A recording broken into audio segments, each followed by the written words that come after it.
I'm Ryan Newman, and since I started with Indiana Donor Network and Driven to Save Lives, I found out that some people think that they can't be an organ donor. The truth is, anyone can sign up to be an organ donor. Anyone? Anyone? Are you sure? Yeah, I'm sure. Anyone can sign up to be an organ donor. So don't count yourself out because somebody's counting on you. Go to driventosavelives.org and sign up today. But my heart's going to you, Ryan. Love that shirt.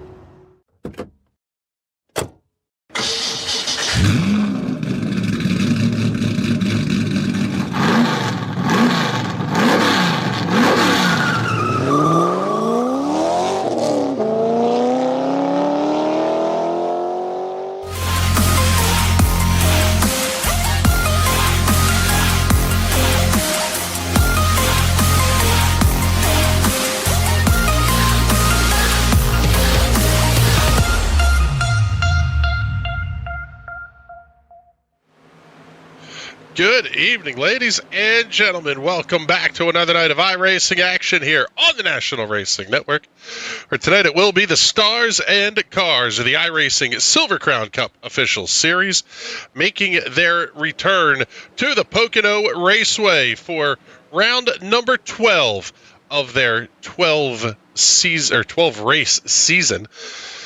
This place, 2.5 miles long, holds the record for the world's fastest 500-mile race set by Juan Pablo Montoya back in 2014. He was blazingly fast in qualifying, and the race was just as quick, finishing in just over 2 hours at an average speed of 202 miles per hour. My name is Chris Graham, joined in the booth, as always, by Mr. Patrick Byrne. And I tell you what, Bizzle, probably an appropriate track for us to finish the season out with here, coming to Pocono. Big, wide, fast, and a lot of opportunities to pass for these drivers. Yeah, this track is going to be awesome for these cars. This track is always fun, and anything without wings on it. It was fun in NASCAR before the Car Tomorrow era. Ever since then, it's been kind of But I love seeing things slide around this track. Not a lot of banking here other than turn one, so a ton of opportunity to slide around, push around, and really get some hands-on racing. Yeah, that's a great point. The Silver Crown cars are going to be fun to watch here because we talk a lot about how you have to make sacrifices in the car setup here. That's especially true in the Silver Crowns, where you almost have to plan the adjustability in to the car. So you know that you're going to either give up time in turn 3 or give up time in turn 1, but you can build the adjustability in to help the car turn at either end. So the drivers are going to be working the weight tracker here a ton in this race. If it were up to me and I was good enough with these cars to make the setups, I would give up everything in one to have the run-off 3. That front straightaway is the longest front straightaway in all of racing. I want as big a run down that straightaway as I can. Turn 1 is not typically a passing corner. Most of your passes are done in turn 2 or down the straightaway off of turn 3. So definitely going to give up turn 1, that big bank Trenton Speedway corner, and pick it all back up in turn 3. Yeah, I agree with you in a very big way here. Let's pick up Mr. Thomas Lewandowski, and we'll take a look briefly here at the championship standings. Well, okay, I guess the math is blown up a little bit on the standings, but Thomas Lewandowski will be your champion here in the iRacing Silver Crown Cup. A 121-point margin is what we're looking at right now as Derek Love goes to the top of the speed charts at a 52.263 second lap. Brandon Buckberger only 21 thousandths back. Lap number 1 just now starting for Thomas Lewandowski. So let's follow along with Derek Love. He will be one of the first cars to finish their qualification lap. Brandon Buckberger will follow very closely behind. But how about Vic Aldrich moving up into the second position, 52.28 with a 5 for Aldrich.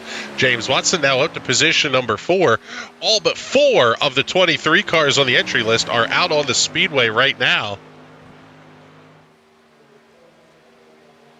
Off of turn number 3, under the checkered flag, lap number 2 for Derek Love will be even faster. 52.176. Pick up Brandon Buckberger. He's down over the start-finish line. Buckberger's faster, but not fast enough. 52.24 with a 7. Here's the 98 Dizzy V Designs entry of Vic Aldrich off of turn number 3. Aldrich put in a good lap on lap number 1. Thomas Lewandowski on his first lap. Oh, baby, Josh Batista, new quick. Time 52-162. Let's pick up Lewandowski. Entering the tunnel turn.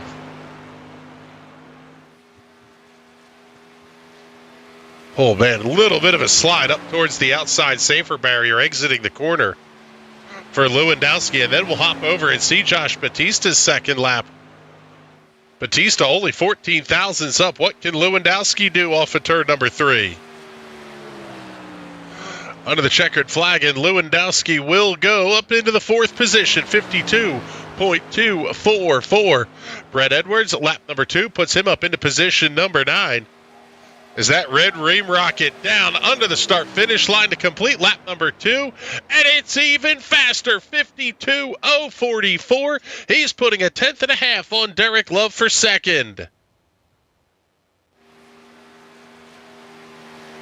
Picking up that pure Michigan number 15 of Nelson Yolansky. He is currently 17th on the board as it stands right now. Still 5 cars that have not yet taken a time here in qualifications. With just under 30 seconds left to go, that will be it. Yolansky's second lap is better, but does not improve on the speed charts. 52.710, the lap of record for the 15. He will be about 2/3 of a second off your pole winning time. With 10 seconds left, that pole sitter tonight will be Josh Batista. Team Ream going nuts in the comments. Now it's time for us to go racing here from beautiful Long Pond, Blakesley. I'm not sure which town they're using as their mailing address now, but Pocono Raceway. I believe it's Long Pond. An interesting place. Right outside of turn number 3, they have one of the world's largest solar farms. Powers the entire town, not just the racetrack, but the entire town has no electric bill, courtesy of the solar farm. And they have the Pocono Organics, organic kind of vegetable farm out there that provides all the fresh produce for the racetrack on race weekends. Goats do the lawn mowing, both at the farm and at the racetrack. All year long, it's goats wandering around the property doing the grass cutting. Just a whole lot of interesting out of the Pocono Raceway team. Yeah, I absolutely love coming to this track. The facilities are fantastic. I remember my first time here, I was 7 years old, and it almost seemed like a backyard kind of barbecue kind of going on behind the grandstands. It was very old school, from what I remember at 7 years old. But when I went back there, 2 years ago? The facility seemed very modern. We camped in the infield. It was a good experience the whole way around. They had, similar to Lime Rock Lemonade, they had like a Pocono fresh squeezed fruit kind of boozy drink. It was all delicious and fantastic. I don't think I've ever had a bad time here at Pocono Raceway. Not only that, but home to the world's longest toilet as well. Long John is the name of the men's restroom that runs basically most of the length of the front straightaway. We'll talk about that more in a little bit, but first let's get you through the starting lineup. On the pole will be Josh Batista, the Red Ream Rocket, that number 20 with a lap time of 52.044, alongside the Street Side Classics number 1 of Derek Love. Row number 2, the Team Watson Racing setups, number 39 of James Watson, alongside of the TWRS Martin Sports National Racing Network, number 2 of your champion, Thomas Lewandowski. The Denise Farms, number 3 of Brandon Buckberger, trying to add to that Driven to Save Lives till tonight, starting inside of row number 3, alongside the Dizzy V Designs, TWRS, number 98 of Vic Aldrich. The Napa Auto Parts, Rockwell, North Carolina, number 94 of Jeffrey Stanton, will line up alongside of the Team Watson Racing setups, Boomer Button Boxes, number 17 of Scott Schroeder. The Bitcoin, number 18 of DL Lemon, alongside of the number 8 of Brett Edwards. Look for some excitement coming out of row number 5 there. Robert Love and the Jeff Gordon Diet Pepsi throwback alongside of the TNT Racing, number 13 of South Carolina's Todd Taylor. The AJ Camargo of the Team Watson Racing setups, number 10, alongside of Cody Locke. Laura Gerhardt and Steve Costley on road number 8. Row 9, Nelson Yelansky and Steven Protzman. Rusty Plant, Michael Ball, Ed DeLater, Alex Miller, and Ray Coyle make up the balance of the field as the green flag goes in the air. We are underway, and they're already fanning out 3 and 4 wide down the front straightaway. Josh Batista going to lead the field off into turn number 1.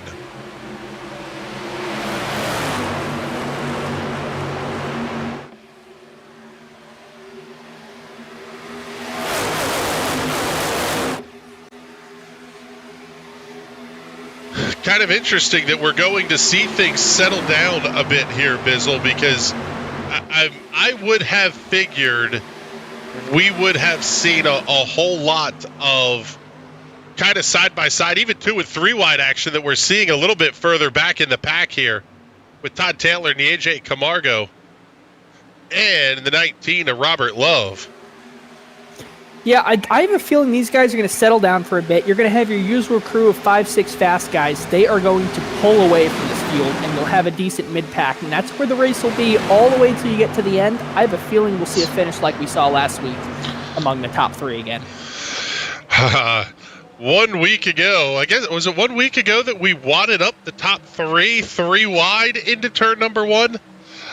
I hope we don't see that again. I kind of want to see one yard sale over the fence and end up somewhere out there in turn 2, down Long Pond Straight. Yeah, if somebody can make it out into the cabins that the staff uses for office space, that would be kind of comical. Oh, baby. Lewandowski and Batista almost make contact off of 3 as Derek Love makes the move inside for the race lead. That's what I mean. You get the big run down in turn 1, and it's just a race to the inside. If you've got the inside, you have the position in turn 1. You can't hold the speed on the outside through there. You had to see Batista check out of it. Yeah, that's a great point. You can run the outside lane, but it is significantly slower than running that inside lane. And the way this place is built, it's one of those tracks that kind of shoots you off the corner, and the car wants to get real loose at the exit of turn 1. That's something these drivers have to consider. It's going to push bad late in the race. I don't know if I could explain the geometry of this without having like a whiteboard in front of me, but like at the 1.5 miles, you think of Charlotte, Kentucky, all of them. You run the inside line, it's a very shallow corner. You run the outside line, it's less shallow of a corner. But here at Pocono, you run outside to inside to outside. You take the normal traditional apex, and that's the least shallow you can make this corner. You run the outside, it's tight on entry, and it's tight on exit. Yeah, so you just lose all your momentum going in, and you lose it all coming out as well. Well, and this is big as they head off into turn number 2. Josh Batista making the look on Derek Love. And like you said, you maybe sacrifice a little bit in turn 1 because turn 3, especially in these cars, is so important. You can make a pass and get it completed before the start-finish line. Yes, it's in the middle of the racetrack, unlike Richmond and Talladega, but it is a long run down this front stretch.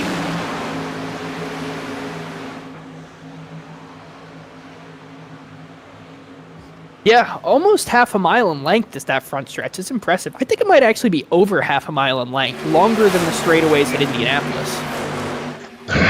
Yes, Pocono is the longest straightaway in motorsports by a pretty wide margin, at least on an oval anyway. No, it is the longest front straightaway in motorsports. Longest straightaway with a start-finish line on it.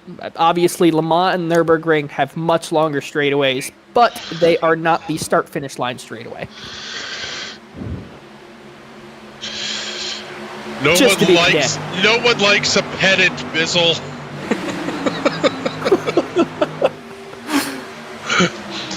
Batista having the duck out inside here on D-Love as they head down the front stretch. And something else these drivers are going to have to consider. This race is only 40 laps long. If it's going to take you a lap or so to get a pass set up and made, you're going to have to start making these moves fairly early. As you see the push up the racetrack by D-Love, That's going to open the door for Lewandowski to make the move inside. And now two guys that have had beef this season, Brandon Buckberger and Derek Love, are pretty much nose to tail.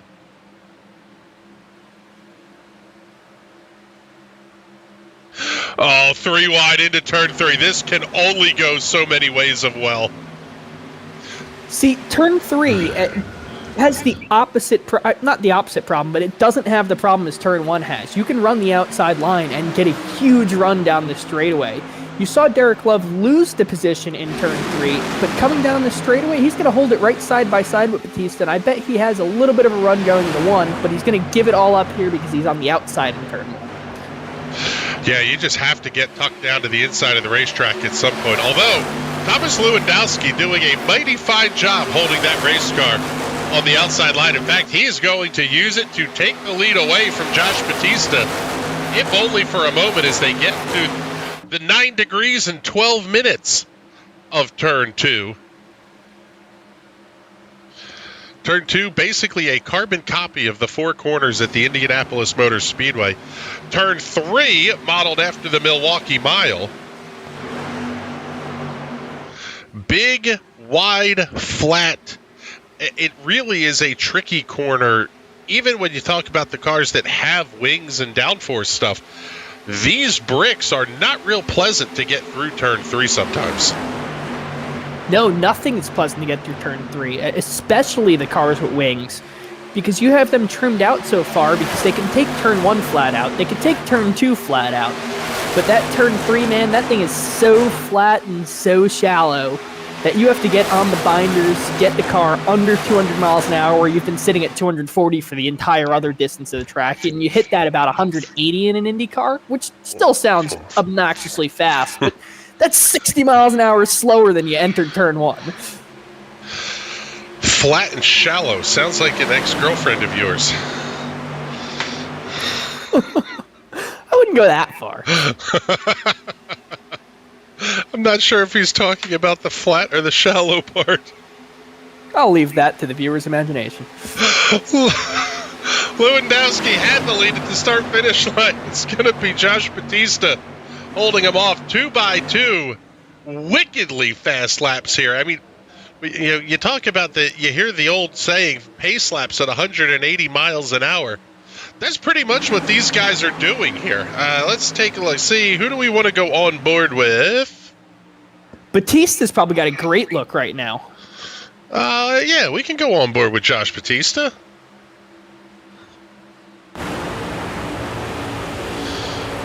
Pick up the Exorcist cab. Good look at Brandon Buckberger in the Dean's Farms number 3. Man, I'll tell you what, too. The way these guys slide off the corner, there is not a lot of space to play with. No, is this the old version of Pocono before they put safer barrier down the entirety of the front stretch? Might be. So it gives you a little extra room to come out in these corners, but not a whole ton. Yeah, it gives you about 18 inches worth as we take around and look down the back. Here's inside is going to be DL11 towards turn 2. And you can see turn 2, you can use the outside a little bit there, which is one thing I like about turn 2 here more than any of the 4 corners at Indy. At Indy on the outside there, you'd be hung out to dry, getting on the brakes so hard to avoid hitting that wall. But here, there's just room to do it. You can go out there and hang it wide and be all right. You got a huge run over the L11 and got about a car length on him now. Has about a car length and maybe losing ever so slightly to Brandon Buckberger just up ahead. But sometimes that's how you set the run up, too. We noticed last lap, Bautista really had to breathe the throttle. If you can exit turn 1 quickly, this is a very long run down to turn 2. Sometimes that can be an opportunity to set up a pass as well. Yeah, turn 2 is my favorite place to get a pass done. Either dive under a guy before he gets into the corner, and you can dip the left side tires under that yellow line. We're under caution now. Caution is out for the first time here tonight. Let's take a look. Possibly an incident for Rusty Plant. We'll get the, let's see, we can use that set of cameras here. We'll check out the NRN replay. The 22, obviously with some contact with the wall.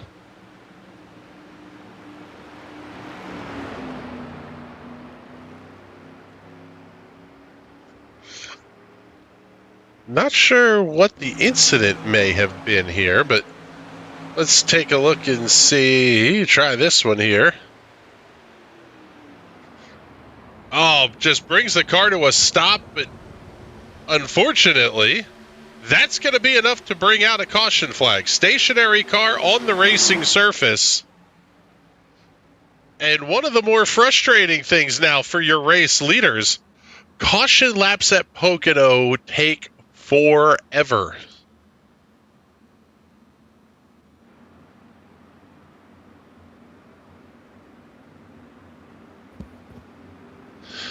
But this is caution laps are brutal around here. Now, I will say though, it does give the drivers a chance to kind of reset. You can, if you've lost count of your clicks on the weight tracker, it gives you a moment to try to take a look at those and go, okay, pull up the in-car adjustments black box, see where I am. At least then you have a better idea of where you are adjustments-wise.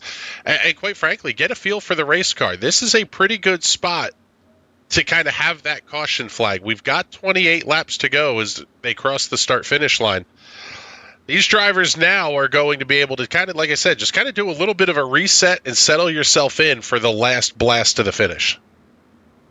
Yeah, and speaking of straightaway lengths, we'll circle back to that for a second here. I was wrong saying this front straightaway is about a half mile long. It's about 3/4 of a mile long. The back straightaway, that long pond straight between turn 1 and 2, that is just over half a mile long. Yeah, it's incredibly long straightaways around here. Yes, and actually, it occupies a bigger space than does Daytona International Speedway, and that was really interesting to me. When you're at Pocono, sitting on the front stretch, even fairly high up, it is a long look out to turn number 2. Daytona, you kind of have a decent look. Especially when you get pretty high up, you can see the whole racetrack. That's just not the case at Pocono. Yeah, Daytona's a fun one. After they redid all of the grandstands in 2013, anywhere from row 13 higher all the way up to the 400 sections, you can see the entirety of the oval racing surface.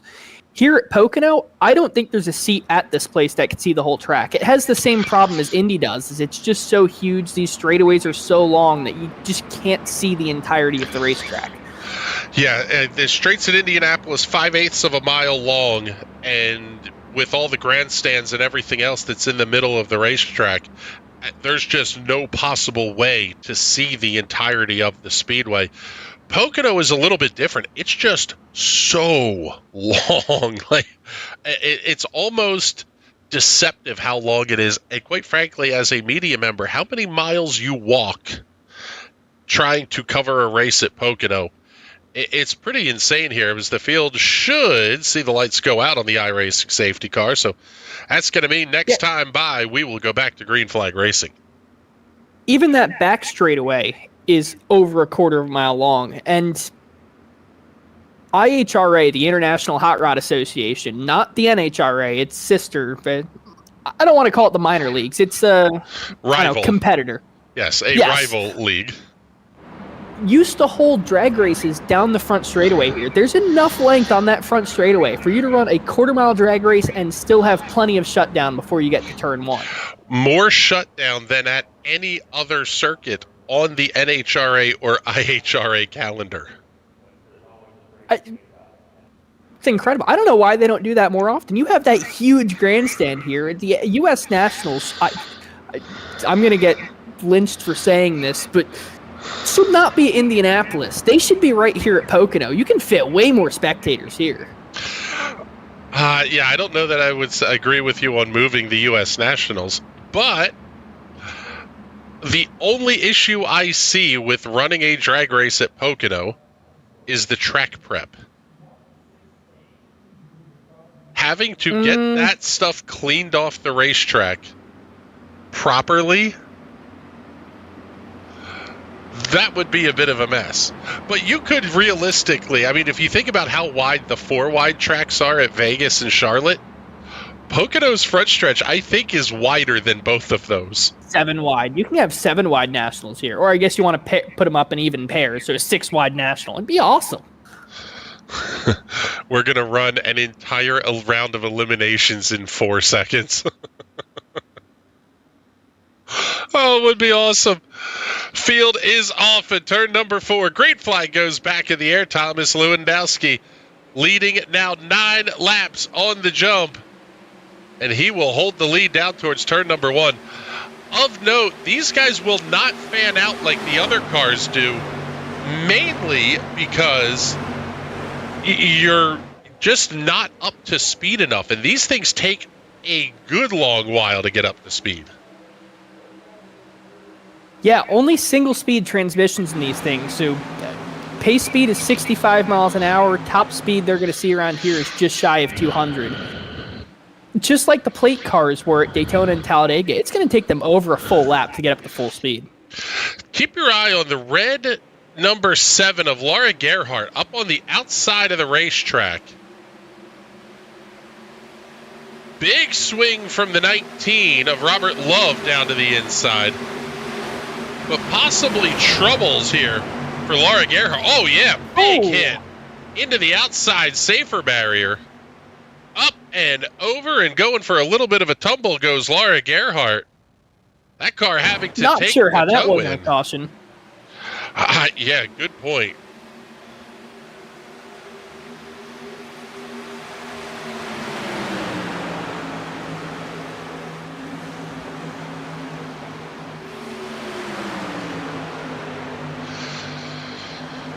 So now the top 5 starting to break away little bit from 6th place DL11, but it is a much bigger gap back to 7th place Brett Edwards.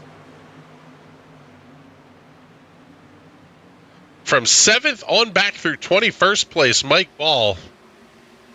All fairly lined up and not racing each other all that hard. Seeing Steve Costley making a bit of a move here towards the back of the pack. That's going to be for the 14th position with Robert Ball to his outside. Robert Love to his outside. I'm pretty sure that's D Love's dad, by the way.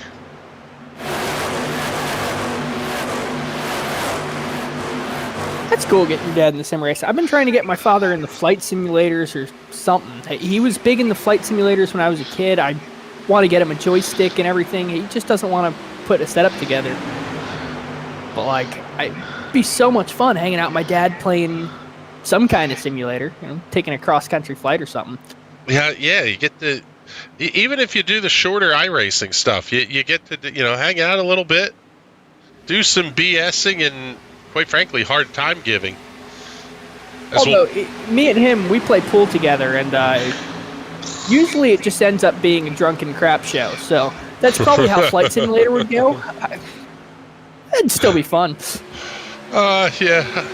I can see you and your dad doing Fastmasters on a Tuesday night. That would end well.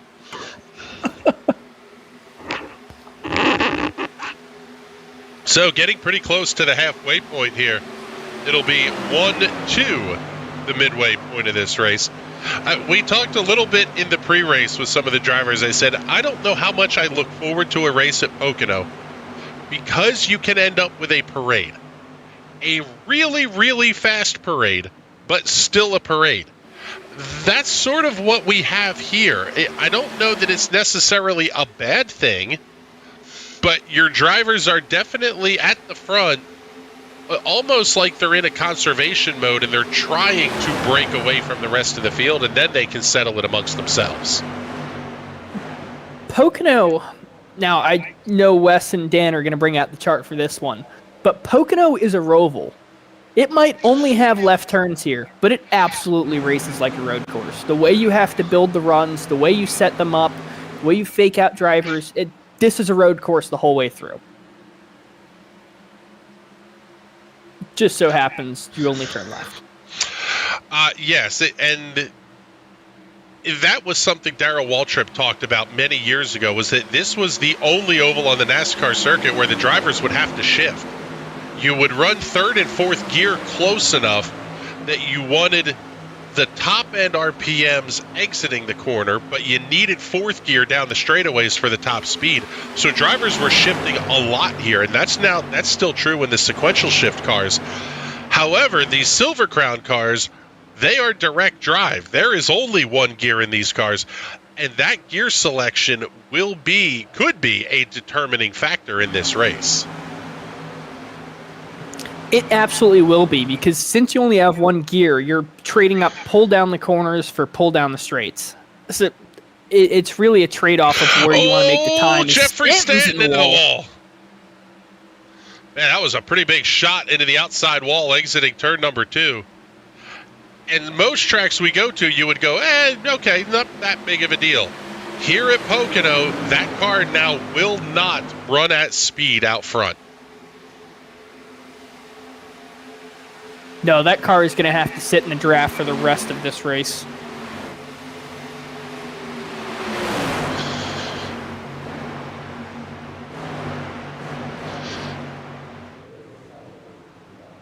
Oh, and Stanton again getting the big push outside. And I'm almost intrigued by that, because you would think the car would be wanting to get loose as they're burning the fuel off.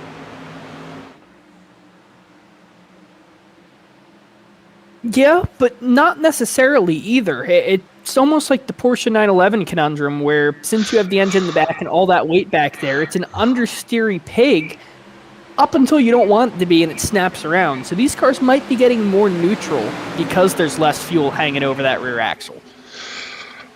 Well, it's going to be interesting to watch how that plays out here over the final 19 laps as Derek Love makes the move inside of Thomas Lewandowski in the bid for the race lead.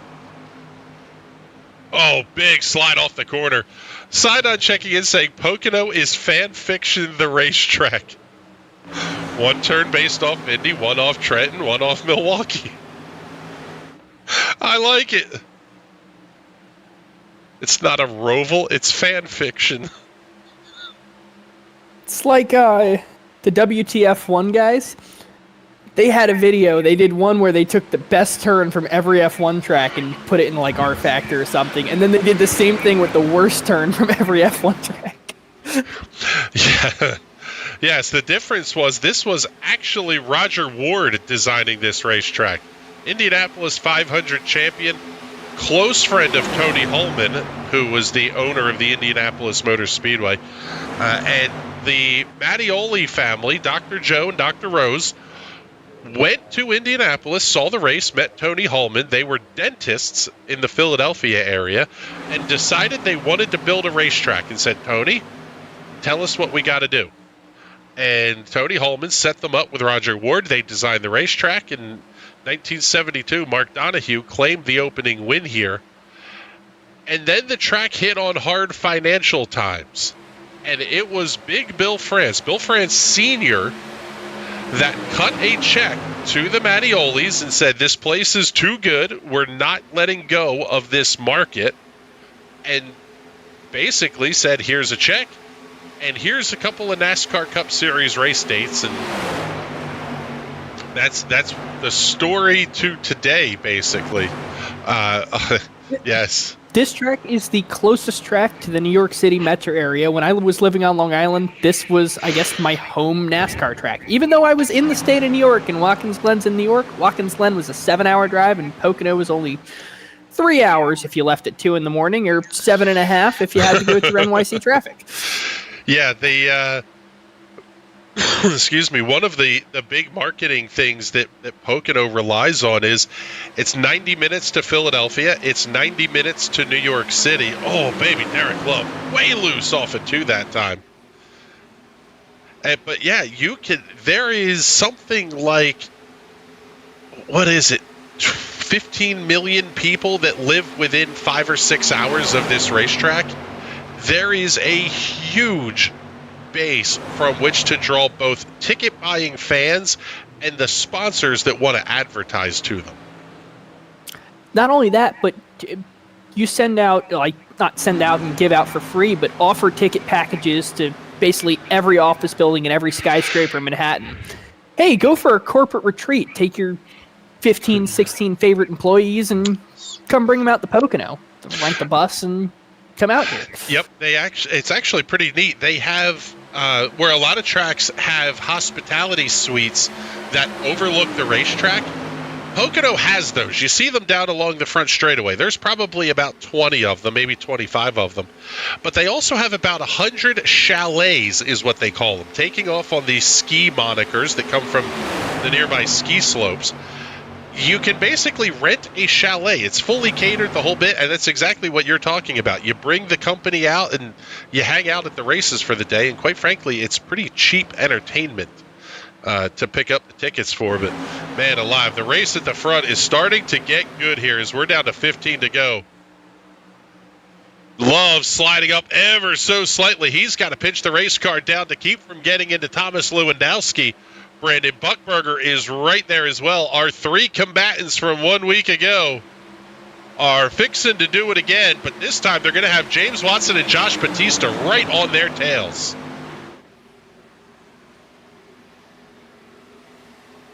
I think I've seen this story before.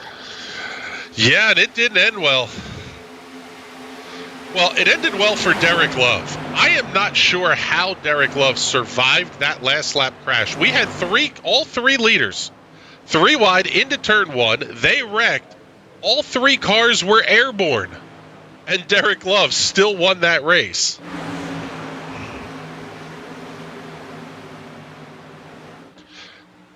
And quite frankly, we talked a little bit about the beef between Love and Buchberger. Those guys, Brandon, it seemed like, wanted to talk it out, and Derek was kind of like, there's not really anything to talk about. We just get into each other. It happens on the racetrack. Brandon more wanting to kind of push the narrative of, we have to figure out a way to race each other without wrecking. But that's tough in these cars. You have 5 of the best battling for a race win to close out the season, and not a lot of racetrack to work with here. Unfortunately, it almost seems like contact is inevitable at times. Yeah, and it's not like we're racing Legends cars here. It's not like we're racing Miatas. These are as raw of a race car as you can get. The engine is literally bolted to the rear end in these days. Well, I guess in the real world, there's a 2-speed transmission. But you have basically engine, rear end, you have a fuel tank hanging off behind you, a roll cage surrounds you, and a little bit of body work just to throw the sponsor logos on. That is all these cars are. Yeah, they're tough. Oh, man, they almost made contact again off of 3. Oh, man, Vic Aldrich pounding the wall at the exit of the corner as well. Now with 12 to go, Lewandowski back to the race lead, and the question becomes, is anybody going to go with Buchberger? And now I think we're starting to see the dynamic track conditions come into play. Track temperature started at 85 degrees. It's up to 91. Not crazy hot, but it's getting hotter, and the hotter it gets, the slicker this is going to get.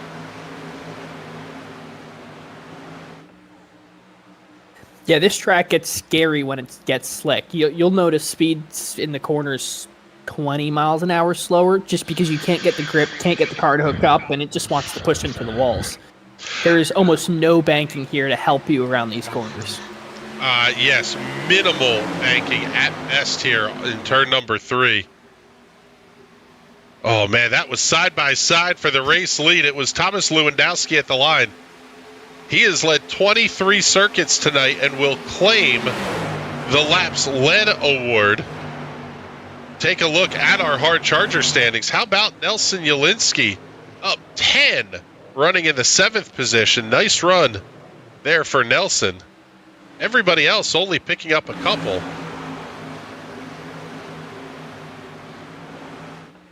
I'll tell you what, this has to be a tough spot for Brandon Buchberger.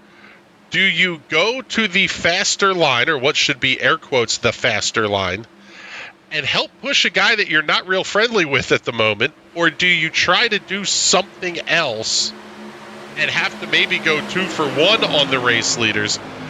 That's a lot of, I want to win, but I don't want to help this guy either.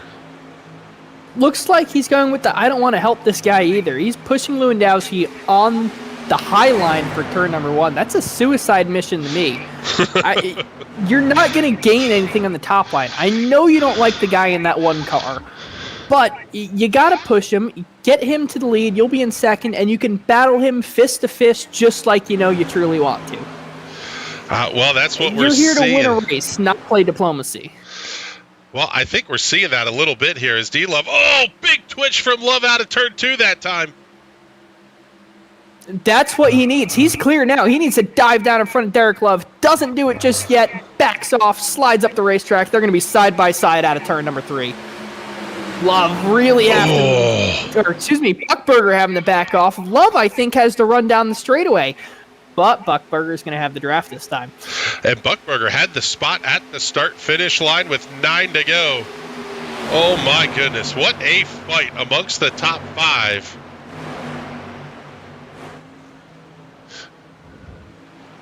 Buckberger able to get the run off of turn number 1. I've been saying all night it's not possible, but right there he did it. I think there's something wrong with Love's car. I think it's fallen off, killed the tires on it or something, because he should not have lost that spot in turn number 1.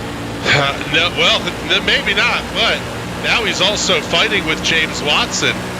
He'll make the big slide up over the nose of the car. Now Buckberger going to work on Thomas Lewandowski.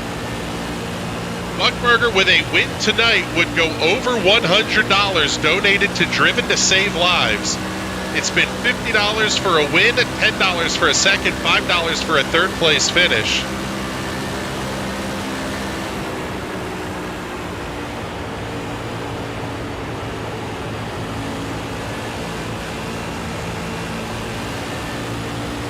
And you can see Watson's car really starting to get twitchy. You can kind of see how the car rocks back and forth on corner exit.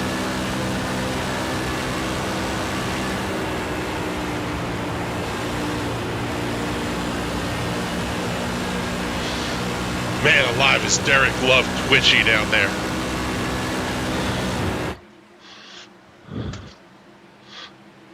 Twitchy may not be the word for it. And interesting that these guys have single filed out a little bit here. I wonder if this isn't cool things down ever so slightly and try to get the tires back into a raceable condition here for the last 7. Yeah, kind of settle down a little bit and kind of like your 8th round, just both your kind of just throwing lazy punches at each other, waiting for the clock to hit, and then the 9th round you go for the knockout punch. That's a great point. You kind of hit the middle rounds in a boxing match, and you're like, okay, we have to see if we're going to get to the cards or not, and you got to be there at the end. But oh man, it's Todd Taylor, big slide. Oh, there's contact. Wow. Great piece of driving. Scott Schroeder, Todd Taylor, and the AJ Camargo. My goodness. Good battles throughout the field here. Oh, Camargo and Taylor make contact. They go around. Hard contact to the inside wall. Camargo flips down pit lane. This will have to be a caution. And the AJ Camargo is upside down on pit lane. Oh, we've got another one going around too.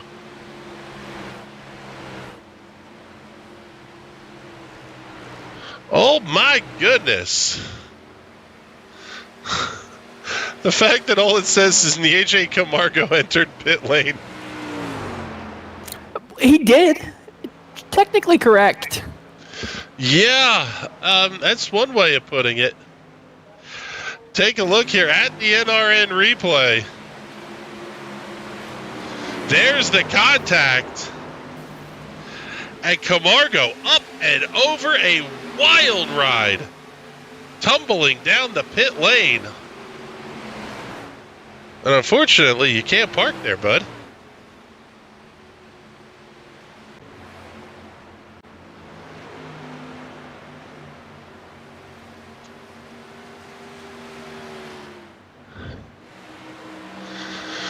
So now, with only 5 laps to go, this is going to be like a 2-lap shootout for the race win.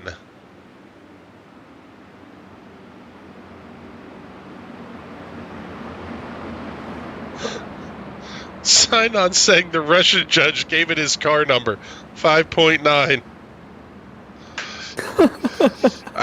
Yeah, seeing Victoria checking him. Man flew. Yes, he did.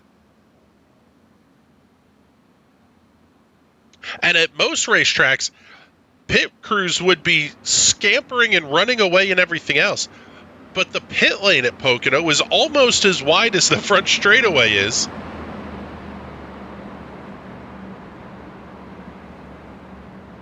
Going back to your drag racing thought here, Bizzle, you have a built-in return lane.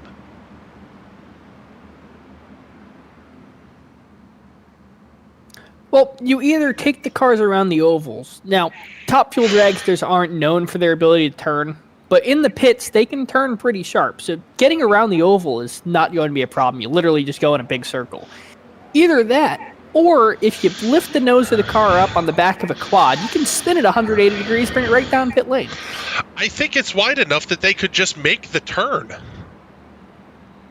That's a stretch. I don't think so. Even with how wide this place is, that's a stretch. I think they could make the U-turn there.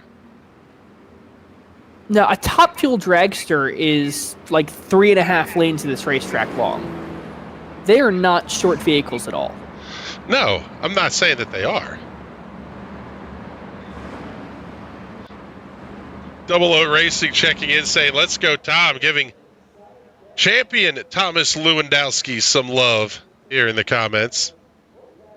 You have me about to text my buddy who works for Coletta Motorsports and ask him what the turning rates to a Top Fuel dragster is. Could a go into the ship real quick? Could a Top Fuel car make the U-turn on the front stretch at Pocono? We talked briefly about this during the early part of the broadcast, but figure we'll go through the championship standings battle here for you as we have a caution with just a few laps to go. Thomas Lewandowski holding a 121-point lead over Derek Love. Brandon Buchberger, though, only 19 points back. Now, the SOF is not real strong this week, only in the 2500s. But with a win, Buchberger could pass Derek Love for second in points. Josh Batista sitting 47 back of Buchberger. That position not likely to change. James Watson, if he's able to put that car up onto the podium, he could potentially get past Josh Batista, though. Only 29 markers back. Great battle from 10th through 15th in points. Todd Taylor, let's see. Todd Taylor, Matthias Swank, Laura Gerhardt, Steven Protzman, Zach Evans, and Steve Costley are only separated by about 40 points in what is a very good battle there. We'll see how that all shakes out, but we have got to get ready to go back to Green Flag Racing. Go ahead, Bizzle. So I just did some quick math. The widest point of Pocono Raceway right there at pit exit is 2,088 feet. A Top Fuel dragster has a 300-inch wheelbase, so the wheelbase of a Top Fuel dragster is over 1/8 of that width of Pocono Raceway. There's not a chance it is making that 180-degree turn without having like an Austin Powers back and forth a million times moment. No, I'm telling you. Just thinking about some of the drag strips that they run at, those cars can absolutely make that turn. Yes, the AJ Camargo is checking the front end with a quad. By the way, the AJ saying, I got a speeding ticket in the pits. Flip onto pit lane. Racetracks, Go ahead. they pick up the front end of the Top Fuel dragsters with a quad and use the quad to turn it like a semi-trailer. Yeah. The driver is not turning the steering wheel and making those turns. Well, if you picked up a Top Fuel dragster with a quad and spun it around, absolutely you could do it. Yeah, they could do it. But not unassisted. Well, I didn't say that. Unassisted, not a chance. I didn't say that. All I said was they had the return lane. But now we've got a 2-lap shootout for the race win here at the Pocono Raceway. Pace car is in. Shenanigans in the back of the pack. Wow, huge gap from Derek Love to Brandon Buckberger. Not sure what was going on there, but a clearly frustrated James Watson trying to make a move anywhere he can, as Lewandowski will lead the field off to turn number 1. Oh, Derek Love way laying back there on the start, trying to get as much draft as he possibly can. Could D-Love push Brandon Buckberger to a race win? Through turn number 2, it's only a car length and a half separating Buckberger and Lewandowski. Sidon says a speeding ticket from the FAA. That's about right. Off of 3, white flag will go in the air, this time by 1 lap to go here at Pocono. Where does Brandon Buckberger make the move? We could use a little more money for charity. Not that I'm rooting for any specific driver here, but... Oh, and the AJ saying it was not so fun in VR. No, that does not sound fun at all. Buckberger, here comes the move down into the tunnel turn.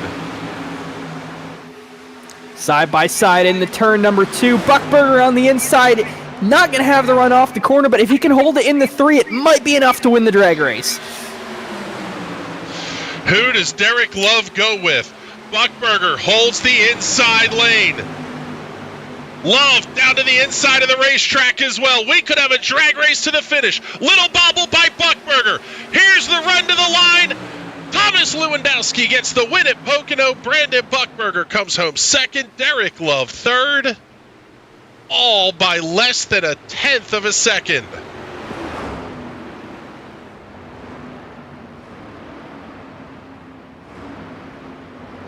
And Lewandowski goes, that's it, I'm done. Had enough. He gets that car parked. He's out of here. Brandon Buckberger off the racetrack already as well. That's going to be a very frustrated sounding Brandon Buckberger, I think, in this victory lane interview. I guess if let's go back and look at it again, I don't necessarily know that there is anything different that these guys could do, because if you look at the run that Derek Love had, he almost has to take that inside lane. Into turn number 3, Love grabs some gravity, heads for the bottom of the racetrack. The tiny bit of a bobble by Buckberger right there off the corner, that was enough. Derek Love had no other option than to try to, if he made the move to get down behind Buckberger, he probably makes contact with him. I was just about to say, I mean, he could have pushed either car, and if he had pushed Buckberger, initially watching it, maybe reconciled some of their differences, but looking at that again, if he would have made any sort of contact with Buckberger, would have wrecked them both, and instead of a second-place finish for Buckberger, it would have been way back in the field, and definitely not helping the situation between those two drivers at all. That is exactly right. So now we'll get the victory lane interviews queued up here, and we'll go on board with our race. We'll follow along with our race winner, Thomas Lewandowski, and let's bring him up into the broadcast booth with us here. And Thomas, congratulations, a dominant victory tonight, leading 34 laps. The car looked good out front, but it was almost as much about how you were able to fight, and how difficult was it to make the car work in those non-preferred lanes, especially outside of turns 1 and 2. Yeah, it was a challenge. That's why when I got out front, I knew it was going to be really hard to pass. And I just kind of wanted to defend the position, and that's pretty much all I did. It was, it wasn't almost helping, because sometimes I felt like I was almost getting too good of a, gap in the corners where they get a huge suck up on me, on the straightaways. But I managed to do it. Hold on. Yeah, we're seeing the shove that Brandon was giving you down the front straightaway, trying to open up that gap a little bit.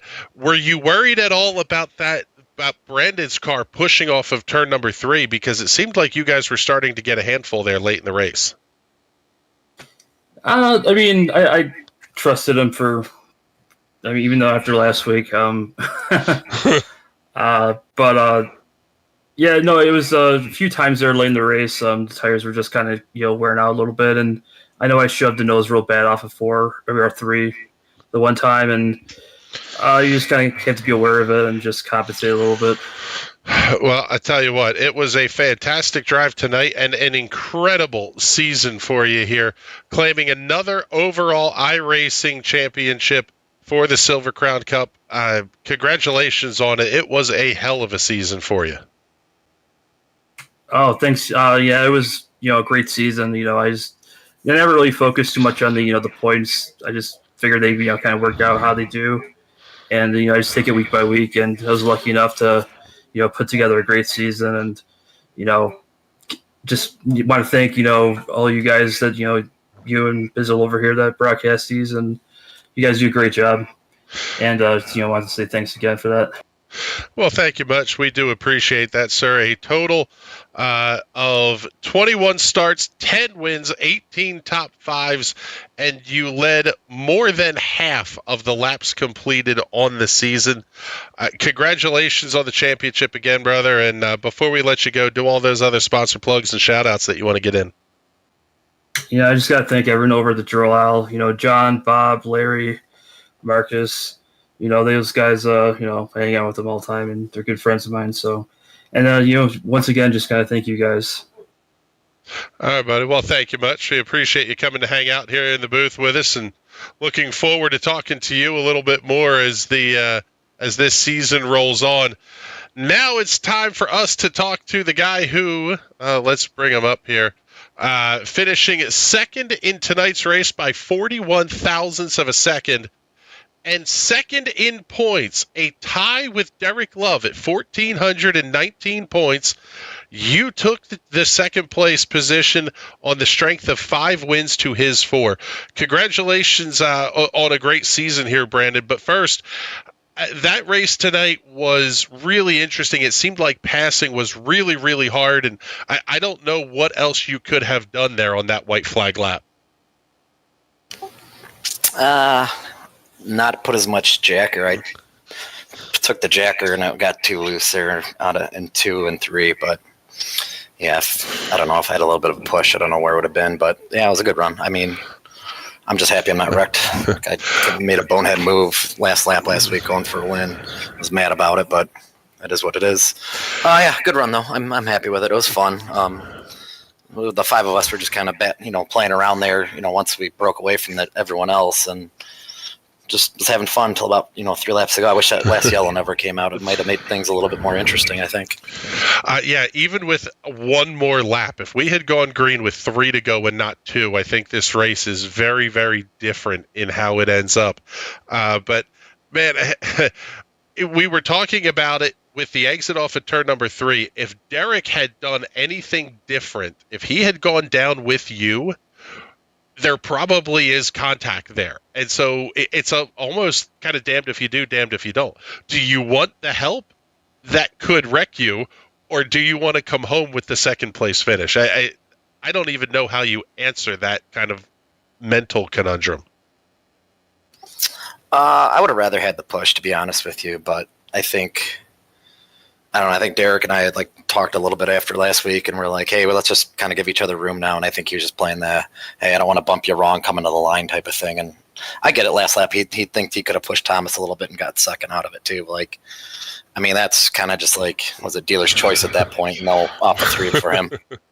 That's exactly right. He got to make that call, and I'll tell you what, though, still a great season. I think the number is right about $100 donating to Driven to Save Lives, courtesy of you. Is that what the final total is? Do you have that number?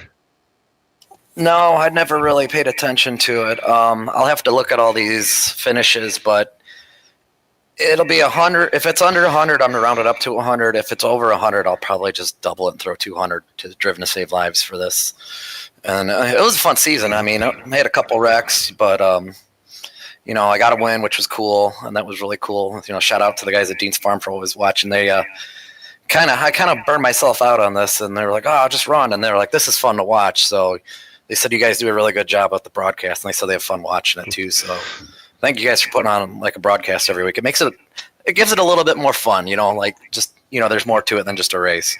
Well, we appreciate the kind words, and what the hell, we're going to match whatever number you come up with. We're going to spit out to Driven to Save Lives as well. So $200, $400, whatever the number is, you let us know what the total is, and we will make our half as well. Fantastic season, Brandon. Congratulations. I can't believe there's a tie in points at the end of the season. That's absolutely wild to me, just with the goofy way that iRacing calculates points. But congratulations on the runner-up finish, and hopefully we're seeing you back here in a couple of weeks. Yeah, thank you. I appreciate it. I think I'll be back. The boys keep watching every week, so I want to give them a shout out to Dean's Farm, Scotty, Nate, Madison, Steph, Kendall. I don't know who else is watching. I'm sure. I'm probably forgetting somebody here, but whatever. They all know. All right, buddy. Well, thank you much. We do appreciate you coming to hang out with us here up in the booth. Oh, yeah, man. Man, great show there. Love seeing Brandon out in the field. Yes, I would. The series would be worse off without him here. Whether you like the guy or not is kind of irrelevant. He is a wheelman and very, very good in these cars. Let's talk to our third place finish here. Another guy who is really, really good in these race cars, Derek Love. Congratulations on the third place finish tonight. We asked Brandon a similar question to this, but our opinion in the booth was if you had gone with him off of turn 3, there was very likely contact that could have ended both of your races. Is that why you chose to go up top with Thomas? Yeah, that's funny enough. I was watching that replay because that's what my thought was there was a gap. I saw the gap there up top, and then Thomas closed that. But looking back at the replay, I asked, could I have gone to the left on the inside? Because I was actually, maybe 10 laps or so ago, we all got real loose off 3. And I started then just cutting down on exit to just get a straight drive off. And that seemed to fix the problem for me. And I'd get a great run. But you can't really cut it to the inside there, though. You'll just burn, the car will just come around. So I hadn't done it. I hadn't cut it down there as much at any point just because the car wants to turn around on you there. So I didn't want to take that chance naturally. I would have had to really cut the corner down quite a bit to make that work. I just hadn't run it, so I didn't want to give up any time and just want to make something happen best I could. I mean, I'll say I want to get the Atlanta finish there with a 3 wide. The Babes back at the shop been doing such a good season. I took them down to Atlanta. We witnessed that in person last night. So, man, what a show they put on. I only hoped we could put on something similar here tonight, and we almost did right at the line. But we'll take home P3. Looks like Brandon and I tied in the championship points, and I think he's got one more win than me. So I think he gets the nudge there on that. I was kind of hoping to hold that P2, but. It is what it is, man. We'll get them again. That was going to be my next question. How do you tie someone in points in iRacing with the goofy formulas that they use to calculate points? All in all, though, a great season, 13 starts, 4 wins, 10 top 5s, and quite frankly, a whole lot of laps led, leading about 25% of the laps you completed. Just really a fantastic season that you guys put together. Yeah, we ended up in some wrecks. It'd be real funny. I guess I don't know how you edge ahead on if you're a tiebreaker, if it's wins. Maybe I need to go run another race this week or something and see if I can't get a win. See what happens then. I don't know. So I don't know. I'm happy with our efforts, just being up here in the podium finishes and just clicking them away. And the more times we run up here in the front, more experience we get, the quicker we end up in the long run. So we'll definitely be a force next season for sure. All right, buddy. Well, congratulations once again on the third place finish here in the race tonight and in the points championship. And Bizzle will go back to the live look and the scenic views of Pocono Raceway. And I'll tell you what, we got exactly what we hoped for tonight. It was kind of a follow the leader deal in the middle portion of the race, but things got spicy late, and quite frankly, kind of a microcosm of the whole season. The cream definitely rose to the top here tonight at Pocono and throughout this season. Yeah, it feels like we saw the same story we did just about all season this season and last season. same top 3 drivers. I would even go as far as top 5 drivers were there all season. I remember when I started this, a couple of those drivers that are up there with the cream of the crop now were in the back of the pack with me. So it's cool to see them sticking with it and making their way to the top. And hopefully that gives some inspiration to some of the guys that are hanging at the back of these top split races going, hey, put in the work, take an extra hour every day to go and practice, do whatever, and you could be up there and we could be talking about you too. That's exactly right. It's the top 10 in your championship standings overall. Thomas Lewandowski, Brandon Buchberger, Derek Love, the top 3, as we mentioned. Josh Batista coming home 4th, James Watson in 5th. Jeffrey Stanton 6th, Brett Edwards 7th, Nelson Yalinsky 8th, Brian Elmore 9th, and Laura Gerhardt rounding out the top 10. And it kind of goes to show that you can earn a top 10 finish in your championship standings, overall championship standings, just by showing up and keeping the car clean every week. That's not necessarily an easy thing to do here in these Silver Crown cars, and it does reward the people that are able to. I got almost all of my I rating here in the Silver Crown cars, and I'm not particularly fast. You put me in one of these top split races, I'm at the bottom. You put me in one of the bottom split races, I'm at the top. I'm right there on that kind of cusp.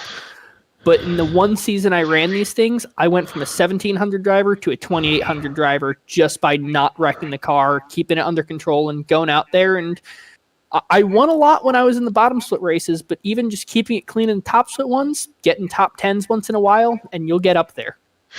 Yes, and before we go here, let's congratulate our other division champions. Brett Edwards claiming the title in Division 2.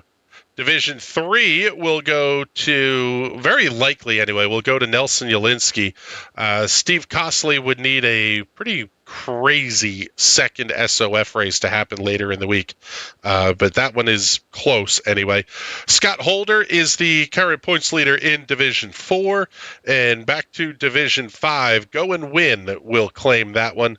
So congratulations to our at least top 5 division champs anyway. Well, I would like to congratulate our Division 9 champion in the Silver Crown Series, Mr. Christopher Graham, the yes. speaker and host of the National Racing Network. I thought you were doing that whole announcing the division leaders just to go down the 9 and congratulate yourself. No, I was not. I was not going to toot my own horn. I only had 2 starts this season, but 2 top 5s in top split or race before the SOF races anyway, which are also really good fields. I have my first ever year on iRacing. I ran 1 Silver Crown race in Iowa and finished second in the Division 8 championship, which I didn't even notice that until like 2022, and I was pissed that I finished second in the championship. I'm like, really? And then I think I have a Division 1 win, or not Division 1 win. God, I'm not that good. A Division 8 championship win in 2022 season 1. So that's hilarious. It's still something cool to hang on your wall. If you bring a girl over, you can go, look, I was the Division 8 champion. She won't know what that means. That's exactly right. I am an iRacing champion, baby. All right, well, with that, it's time for us to get the heck on out of here. Bizzle, fantastic season. Thank you very much for coming to hang out with me here on Monday nights. And thank you all for coming to hang out with us as well. But the week is not over. Coming up tomorrow night, 8 p.m. Eastern Standard Time, it will be the championship finale for the iRacing Sprint Car Cup, coming to you from Indianapolis Raceway Park.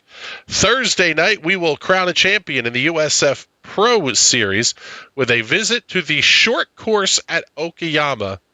That race is going to be wild. That place is tiny, narrow, and quite frankly, a little bit crazy. Yeah, I love that track in full fendered cars. Full fendered tube frame rear wheel drive cars. Your late models, super late models, and street stocks. Full contact, bull ring, but you're making right turns. In the Indy Pro cars, I'm not sure how that race is going to go. Are we going to see a bunch of cars flipped over? Are we going to see a parade? I'm going to have to tune in Thursday and find out. Yes, and then next week is week 13 on the iRacing platform, which means basically no broadcasting with one exception. Build Deployment Day, which is one of the worst days you could possibly run a race. The TNT Shock Series is going to run the New Hampshire Motor Speedway Oval in the PM18s.